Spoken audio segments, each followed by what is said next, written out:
Okay.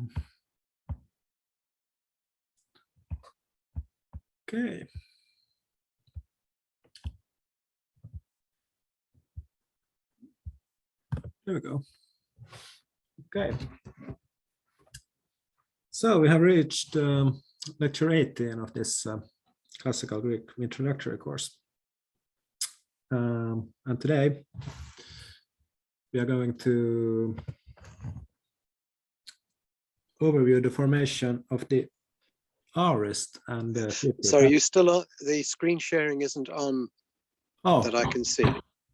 Oh, how did I manage that?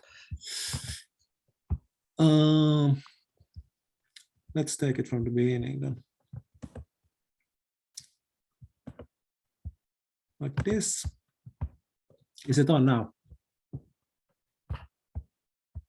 Yes, it's on now. Perfect. Okay. Then we start again. Okay, so today's topics are, first of all, we're going to overview the formation of the aorist and future passive.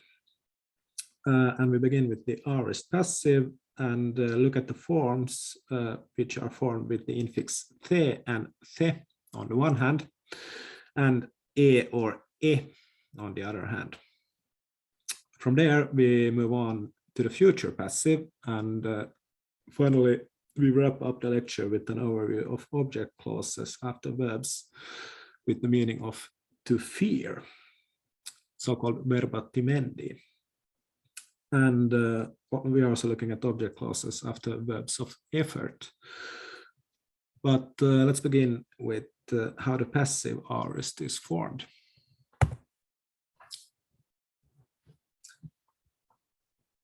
There are two different types of thematic passive aorist forms in classical Greek.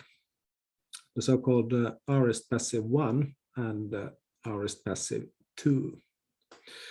The person endings in both of these passives are the same, but the infixes through which they are formed differ. The aorist passive 1 type is formed through an addition of the suffix the placed between the stem and the ending, like in our paradigmatic verb paideuo, which is epaideuthen in the first person singular passive aorist indicative.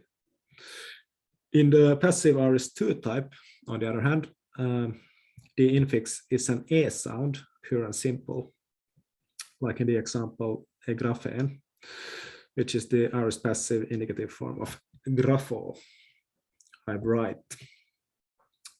Verbs with stems ending in a vowel or a diphthong are often formed according to the aorist passive 1 type, while stems ending in consonants take the aorist passive 2 forms. But this is not a universal rule, and some verbs may even have both forms, both passive aorist forms. Anyway, we may note here too that the indicative forms of the aorist passives are augmented, just like the corresponding active and medial forms, which we have learned before. And here as well, it's only the indicatives that are augmented, while all other moods and participles and infinitives lack the augment, which again means that it's only the indicative which is used to refer specifically to the past, while the other moods are neutral with regard to tense. As a historical side note, it may be noted as well that the aorist passive 2 type is the more ancient one, but from the classical period onwards, the aorist passive 1 type becomes more common. Okay, but let's now overview the different moods of the passive aorist, although not the full paradigms this time. The full paradigms you can find on page 169 and 170, sections 14.2 and 14.3 in the Cambridge Grammar of Classical Greek. and it can be actually a good idea to study them as well.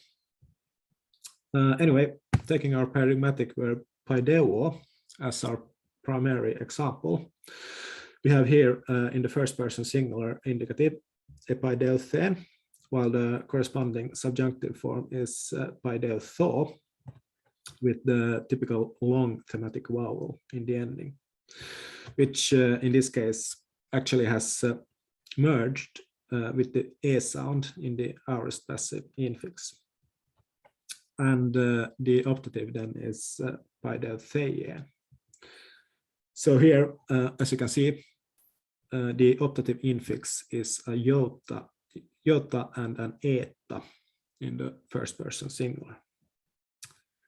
The imperative in the second person singular is paideutheti, and the passive aorist infinitive is paideutheni. The participles, on the other hand, are paideutheis in the masculine nominative singular, paideutheisa in the feminine, and paideuthen in the neuter. And these participles are then inflected as usual, according to the third declension in the masculine and neuter and the first declension in the feminine, which is why the genitive singular forms are here, for instance, paideutentos in the masculine and neuter, and paideuteises in the feminine. But that was all in terms of the formal overview of the passive aorist. But I do recommend that you take some time to study the full paradigms, which you find in the grammar on the previously mentioned pages. Okay, moving on to the next topic, which is the formation of the future passive. The future passive is formed from the aorist passive stem, so that a futural sigma infix is placed after this stem.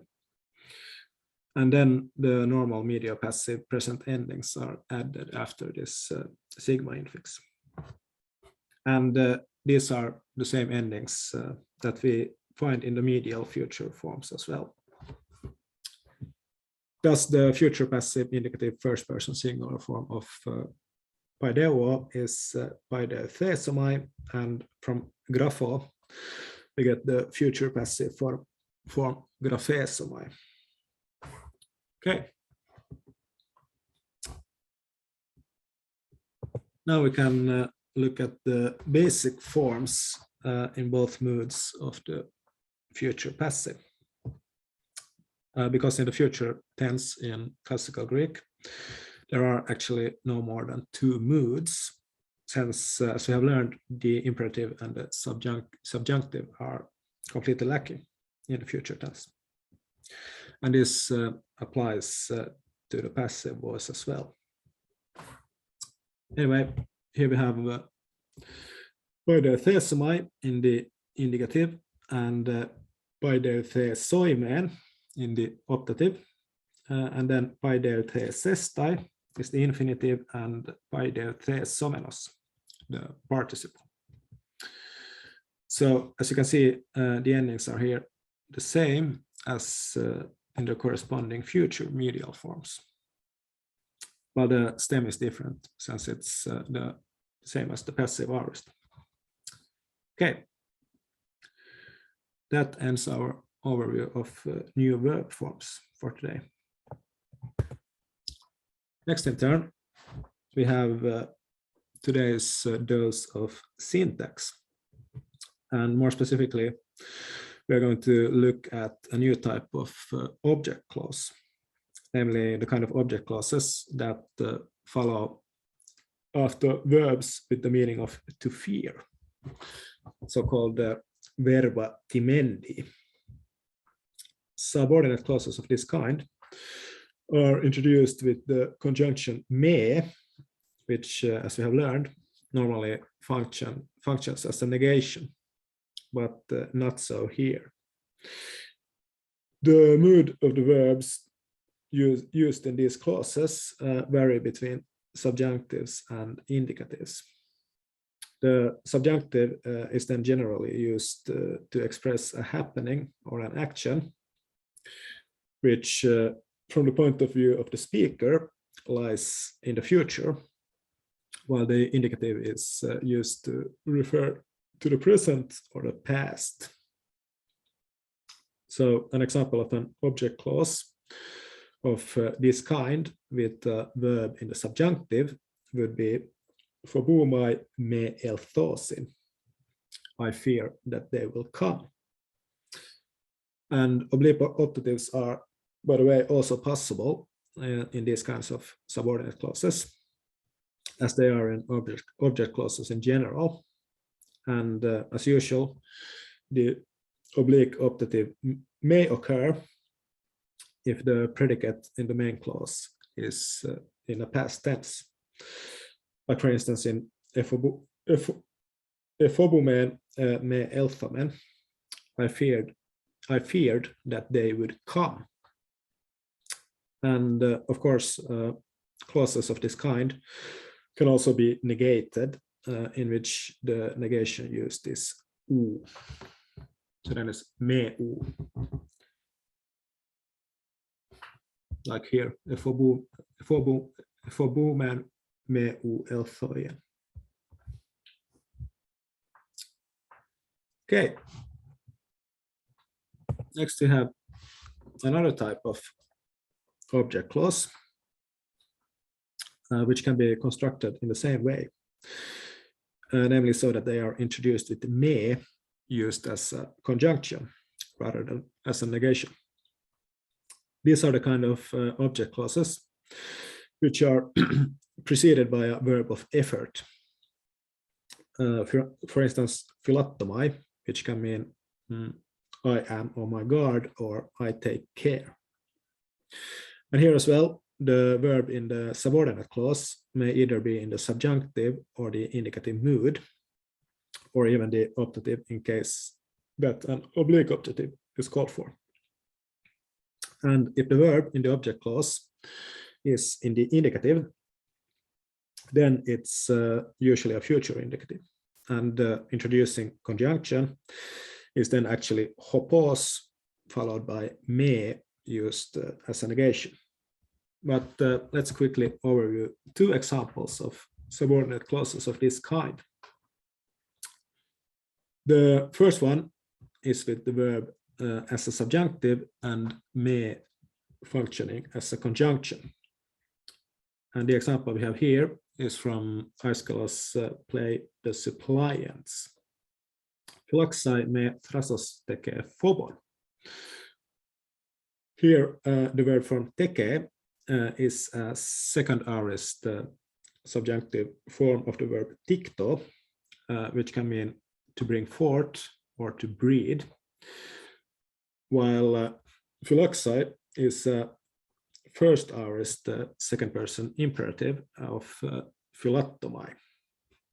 So this sentence could be translated as be on your guard lest audacity breed fear. And an example with the future indicative in the object clause again would be philattu hopos me pese, which could be translated as take care so that you don't fall. So here pese is a middle future second person singular indicative form of the verb pipto, which means I fall. So this is one of these verbs where the future is in the middle voice, although the present form of the verb is active. And me here is used as a negation. However, this same sentence could also be constructed with me as a conjunction, but then the verb in the object clause would have to be in the subjunctive mood. So in this case, we could say philattu me peses, since peses is a second person singular aorist subjunctive form of pipto. And this would also mean take care lest you fall. Okay, that was all the new grammar that we had on our agenda today. Let's move on to the chapter that we had then. If you had time to look at it.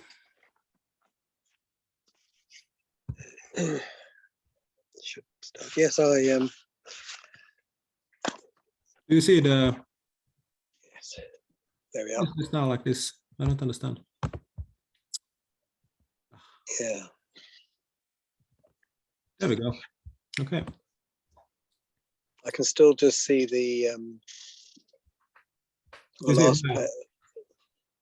last slide of the lecture. Aha. Okay, let me stop sharing and take it again from the beginning. This. How about now? Yes, that's there. Perfect.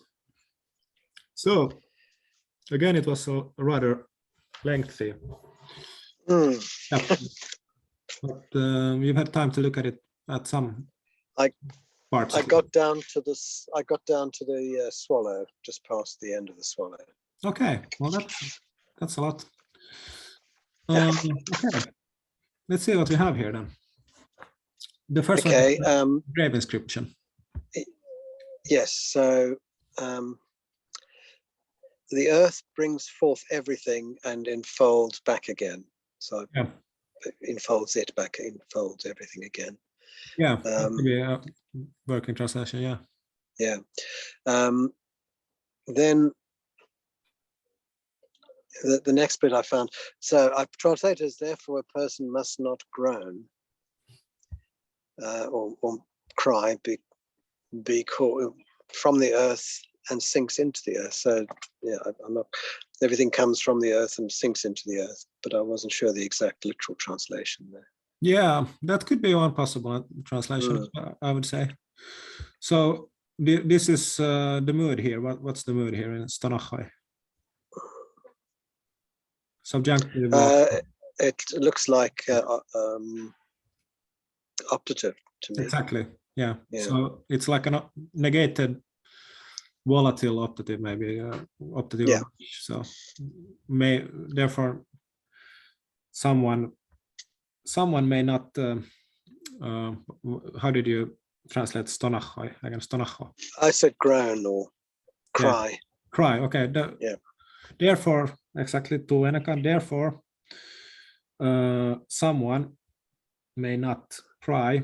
And then we have here, this is like a participle form of the word dyno, which is like come in to sink, maybe. So from earth, right? Apochthalos, from earth into earth. That's the meaning, basically. Yeah. So while sinking from earth down to earth, but that's like pretty much as you translated it as well. But what would maybe be a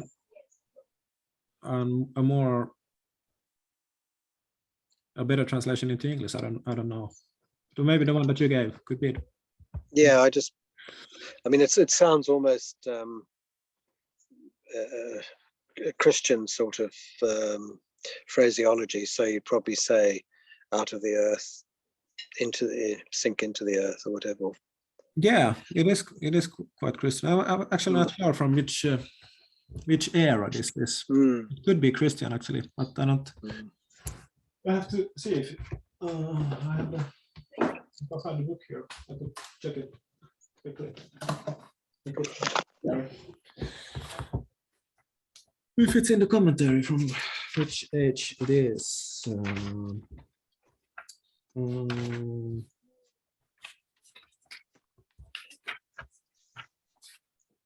Chapter 16, right? 16, yeah.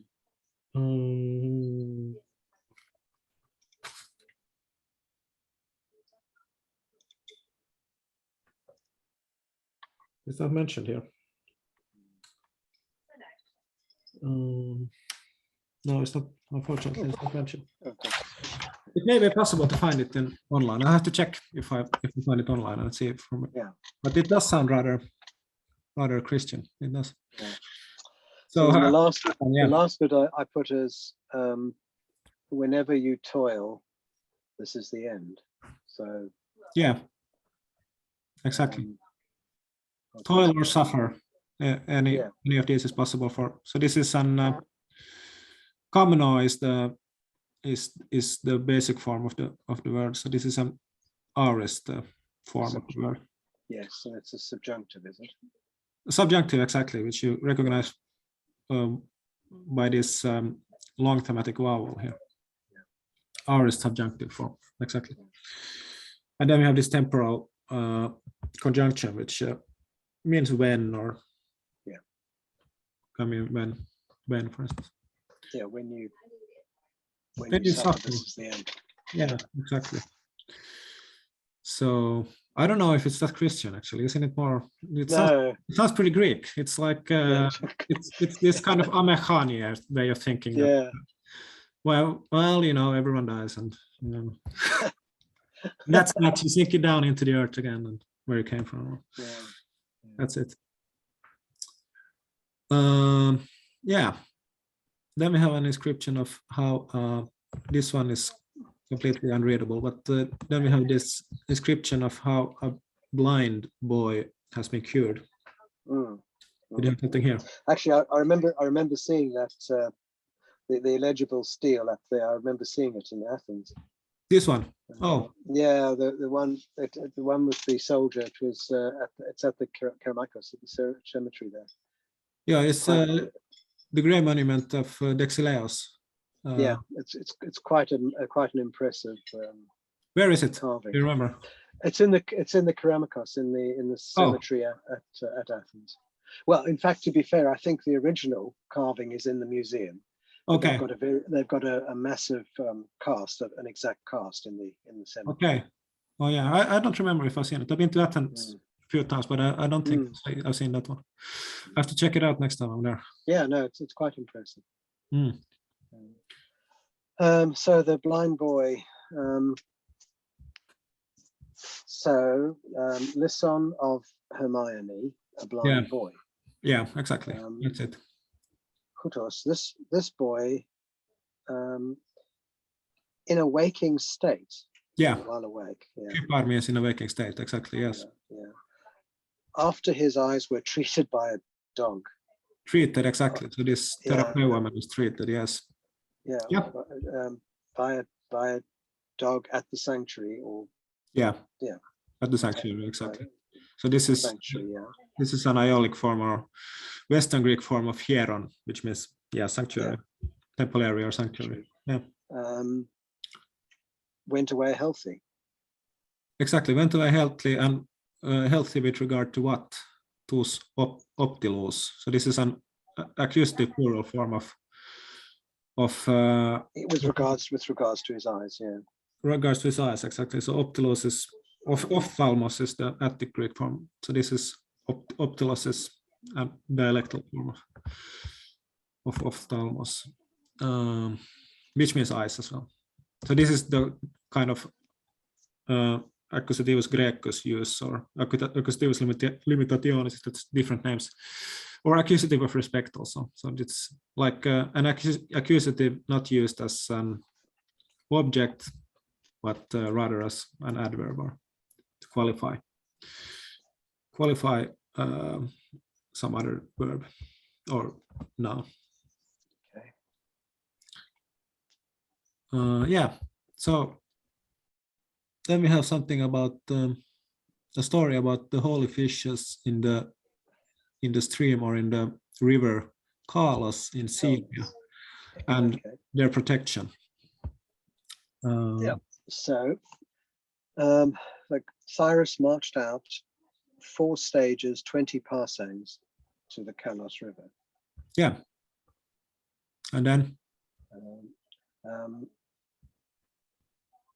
Which is being 100 feet wide. Yeah. So this plethros is 100 feet. About 100 feet, yes. It's measure. Full of large tame fish. Yeah, so this praos can mean tame. Can also mean mild or gentle or something like this. Tame probably in this context is good. Yeah. Which fish whose the Syrians regarded as gods. Yeah. And did not allow them to did not allow anyone to harm them. I found that last with the infinitive. I found it quite difficult to interpret or to put into English. Yeah, so this is actually contracted of eao. So this is an contracted third person plural form. So it's the same. It's an imperfect form of eao, which means allow. Okay, so they were not allowing. Okay. So the Syrians regarded them as gods, and they did not allow them to be wronged or to be any form of injustice to be done to them. And the adikain is an infinitive. An infinitive, exactly, of adiko, which can mean to do wrong, to do an injustice, or harm. Harm could be a good translation here. Yeah. So the Syrians regarded these fishes to be gods, and they did not allow them to be harmed. Yeah, and then there's actually something like this actual inscription or whatever prohibiting the harming of them is given here in the next paragraph. Okay, so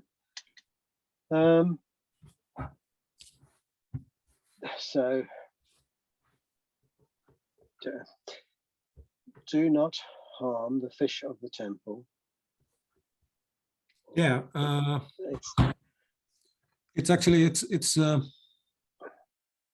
yeah, exactly, the fish of the temple. Yeah.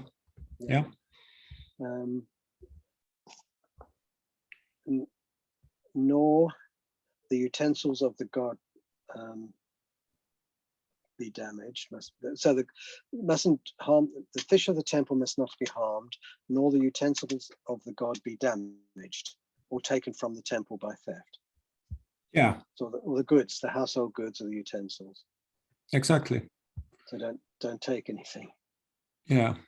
So this limai to harm. Yeah.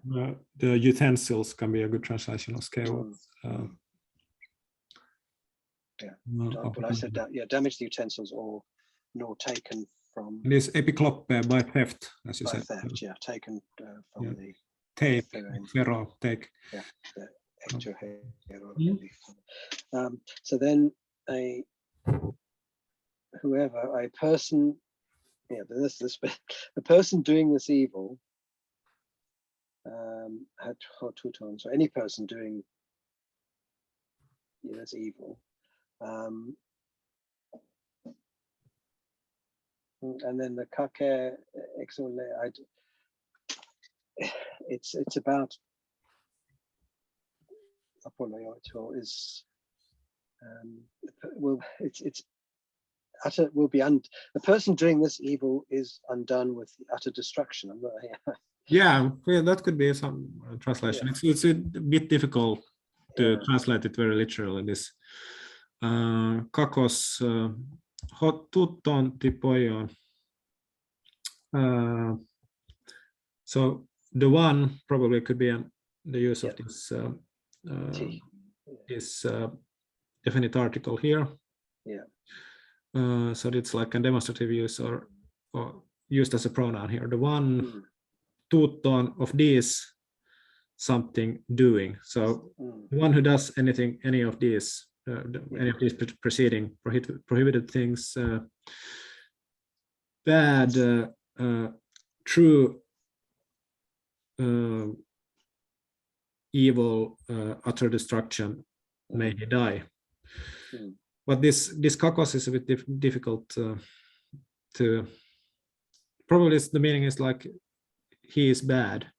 Hotuttanti pojon is bad, yeah. and may he die through utter evil destruction. So this apoloita is from apollymi, the meaning of which is can be die or be destroyed. Destroyed, yeah. And here it's an aorist optative form. So it's like again one of these volative or aorist of vicious. So may he die. Third person singular. So anyone who does any of these is bad, and may he die or be destroyed through evil utter destruction. Would be a very literal translation, but may he die in horrible death or something like this, maybe. Yeah. And then what so he's going to be being eaten by fish, or to become eaten by the fish. Yeah. So yeah, having been eaten by or having become the food of fish, or Yeah. So genomenos is an aorist participle of gignomai.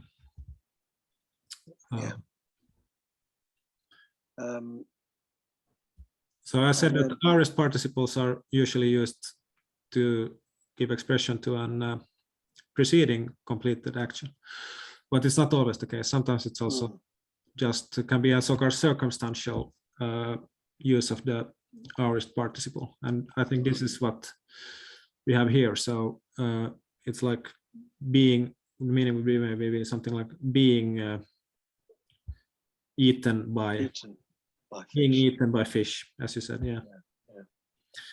Okay. Well, what do you have then? And then and Tiston. So if someone were to kill the fish or the fishes. Yeah. I think it's actually apothane is here, not kill. Apothanomai apothnesko. Actually, this is an aorist. So there's a lot of these second aorist types here, where the aorist form looks very much different from the present indicative form. So apothnesko is the basic form of this one, but then it's apothnesko means I die, but then here it's an aorist form, third person singular, apothane, die is the meaning here. So tiston ichthion apothane. What does tiston ichthion mean?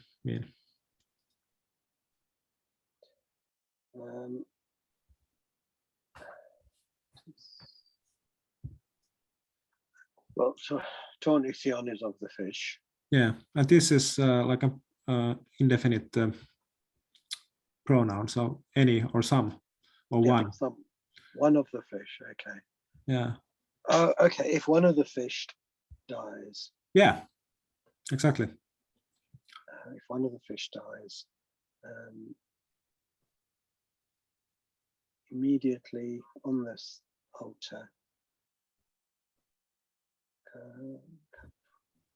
So it's to be sacrificed immediately on the altar. So exactly. So what mood do we have here in this verb form? Karpusto. It's imperative. Imperative, exactly. Yeah.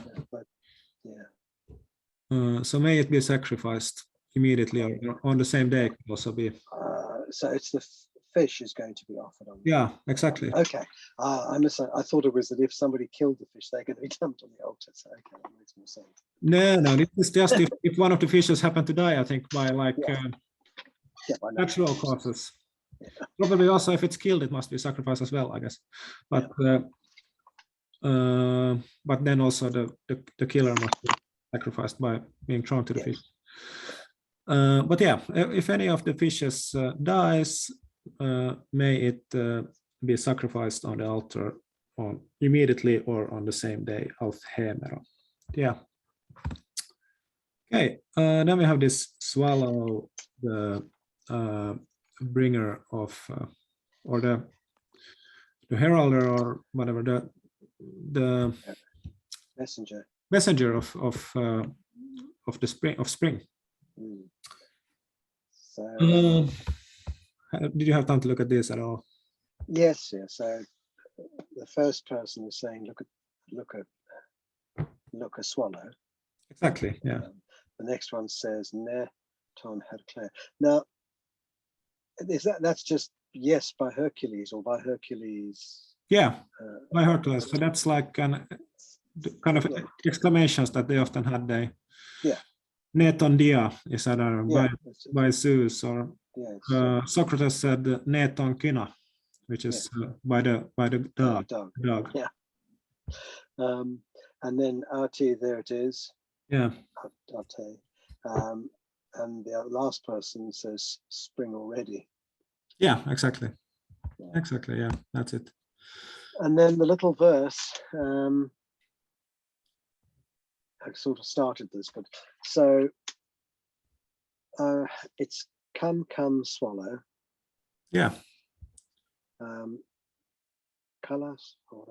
It's actually not an imperative. This elthe. He comes. So he comes. Or it's comes. Erchomai is the basic form. So this is an aorist indicative person. So it came. The swallow came. It came. Okay. It came. The swallow. It's the swallow. Yeah. Leading good time. Leading a good times, or that's good times or good seasons. Good seasons. Good seasons or good times. Yeah. Canus eniatus. Eniatus means year. Yeah, so beautiful year. Yeah, beautiful years. Yes, it's in the plural here. Why is it plural accusative? Because it's the object of this agusa. Ah, okay. Bringing beautiful seasons and also bringing beautiful or good years. Years, yeah. Yeah. But this has two accusative objects. Is agusa. Yeah. Okay. Epigastronuka. So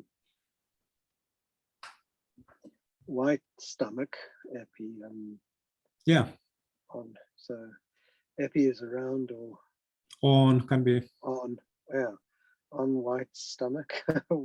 Yeah, or on the stomach or on the belly, it's white. White, yeah. So there's an